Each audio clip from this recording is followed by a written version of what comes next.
When it is now time for Elisha to do ministry, they still want to go and search for Elijah. Elisha had to deal with that generation before he could establish his ministry. You know, the devil is having influence over billions of people, but they don't attend his services. You know that? Because he was an anointed cherub that covereth.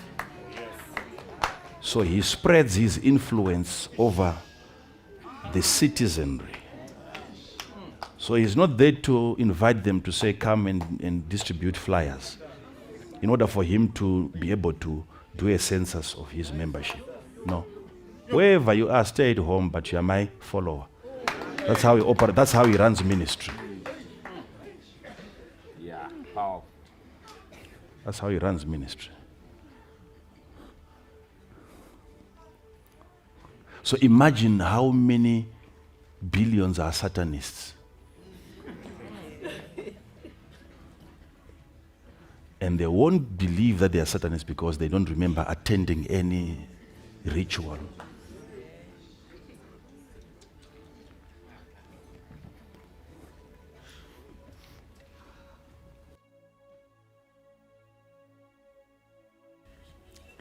Influence.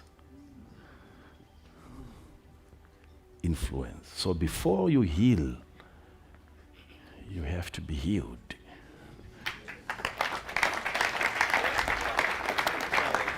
There is an understanding that when you are to get, you recover from a disease. You recover from a disease. Healing the sick, healing the sick, healing the sick, healing the sick. I've just shown you a group of you that have come up that are likely smaller than you, yet the way they talk about it is like they've achieved it. They've got the smallest churches.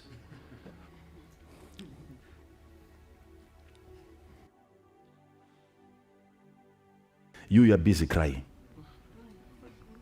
You're busy complaining. They've forgotten about all that they don't have, and they've just adopted the system of just saying, no. Let me just go ahead and then. And they're telling people, power is all over me. And they are staggering with power.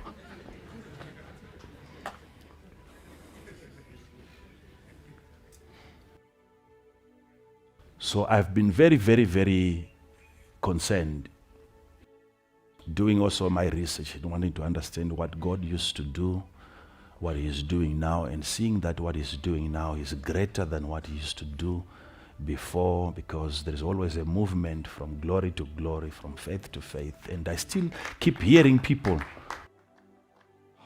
desiring the things that God used to do in the past.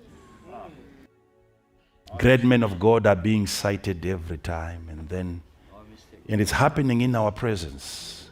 When it is now time for Elisha to do ministry, they still want to go and search for Elijah. Maybe he fell somewhere. Allow us to go and look for him. It's your time, it's your era, and yet this generation is still talking about old men of God. I'm not saying this to undermine what they did. Please don't get me wrong. Elisha had to deal with that generation before he could establish his ministry. People still needed the forefathers to come and run and solve their problems. So they begged him until he got exhausted.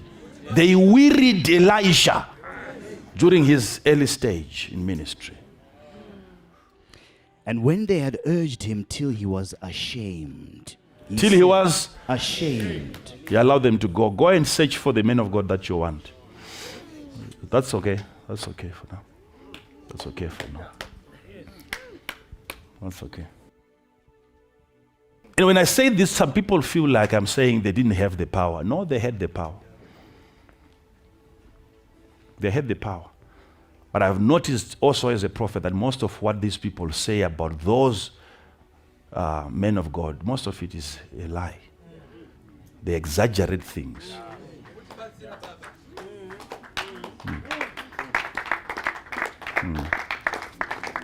It's a belief on us. We have faith in spirit mediums. Some of you, I'm just even trying to encourage you. If you really do ministry and you realize that you have done it enough and you realize that people are not really believing you enough, one thing that is left for you to do is to die. When you die, their level of confidence in you, what they begin to say about you. So don't forget, don't leave out death. When, okay. All right. There is something in us that has to wait until the man is gone.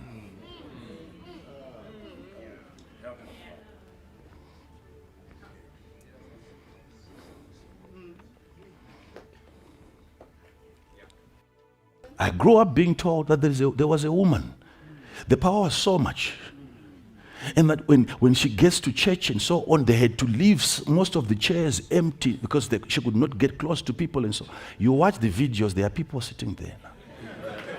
It was difficult for them to even bury her because no one could hold her coffin, and yet she's buried. She's buried. There's nothing wrong with that. But it makes you feel like God is not using you, He's not interested.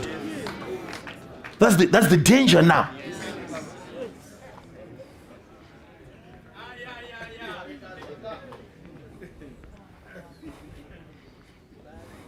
There are great men of God that I admire. And they had the power of God to bring people into the kingdom. And I've told you this before. Videos are there on YouTube. Some of these men that most of the miracles that we hear that they did is other people telling us. It's other people, and the people telling us are forgetting that these same people they talk about were recorded. We have got their videos. Who edited out all those miracles? Who deleted all those miracles? And all we have are preachings and so on. The miracles that we see are exactly the miracles that we see God do. Some of them are even greater.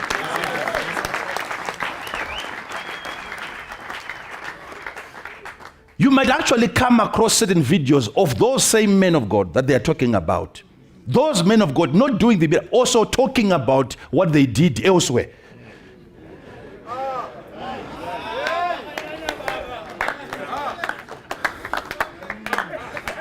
While it's the cameras, and I'm wondering, this man, the camera is running. Just do it so that we are the next generation.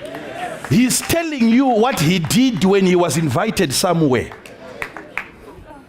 We have you here. Do it here.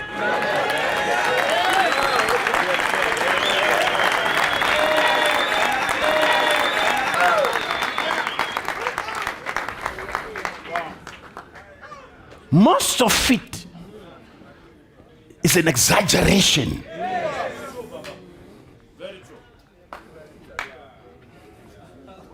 Yes. We are right, Mom. They're putting pressure on you. You will not be thankful to God for the slightest miracle.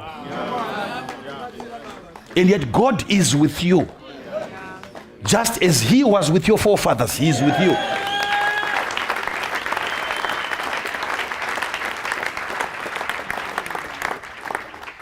Doesn't the Bible say that if you say that all days were better than today, than now, you are unwise? Your research is faulty.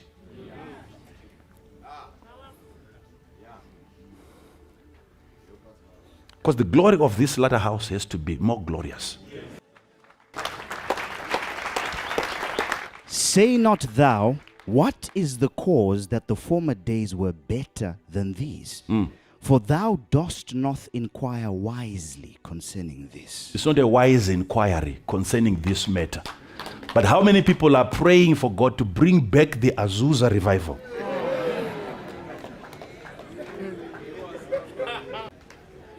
Those are prayers birthed by ignorance. You are not being wise in that inquiry. The movement is from glory to what? Glory. Be seated. You don't want to be laying your hands on people who are thinking of people that are wishing Paul was here. They want us to be pure, to be perfect. So they are crying to God to raise, let's have, where, please God, bring Paul. When Paul comes before he heals you, he has to kill your husband for being a Christian. That's the Paul that you want. Because you think he's better than all of us. He has Anyway, when after killing people and so on, and then he gets born again. He comes now, he wants you to come for his services.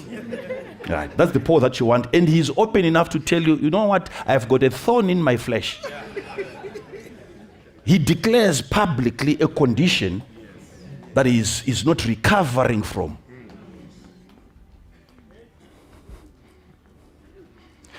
Me, you are yet to know my disease.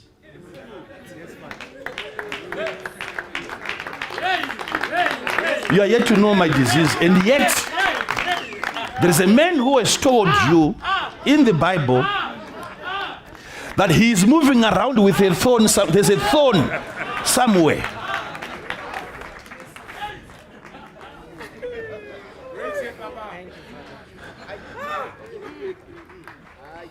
Be seated. Be seated. Be seated. If I come and I tell you that we are more blessed than Peter, people are not going to believe that. We are more blessed than Andrew. People are not going to believe that. And yet Jesus said that there is a generation that is coming that is going to believe without seeing. Blessed are they. That generation is blessed.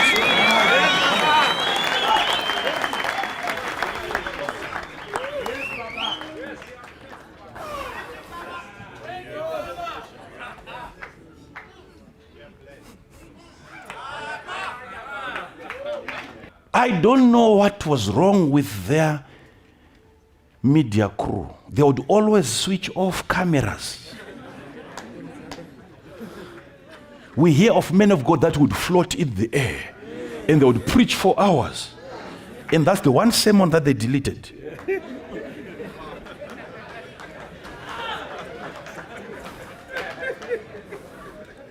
And all men of God, from one man of God to the next man of God, they all talk about all these big men of God that have passed on. Is that okay? It's bad in the sense that we are not going then to thank God for what He's doing now. That's my point. That's my point.